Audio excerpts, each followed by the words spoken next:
দুনিয়াতে যত অদ্ভুত অদ্ভুত প্রশ্ন সব আপনি মুসা আলাইহিস সালামের মাথা থেকে পাবেন। বিভিন্ন বিষয়ে আল্লাহরে প্রশ্ন করতেন। সাইয়েদনা মুসা আলাইহিস সালাম আল্লাহরে বললেন, আল্লাহ আপনি আমার এমন একটা জিকির শিখাইয়া দেন যে জিকিরটার শব্দ আপনি আর আমি ছাড়া কেউ জানবে না।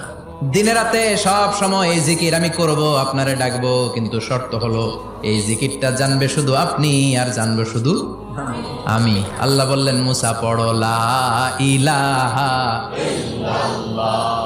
মুসা আলাইহিস সালাম কয়, মাবুদ এটা তো জাতীয় জিকির, সবাই জানে। আমি তো চাইছি এক্সেলেন্ট একটা জিকির, কারো কাছে নাই, শুধু আমি জানবো আর আমি পড়বো।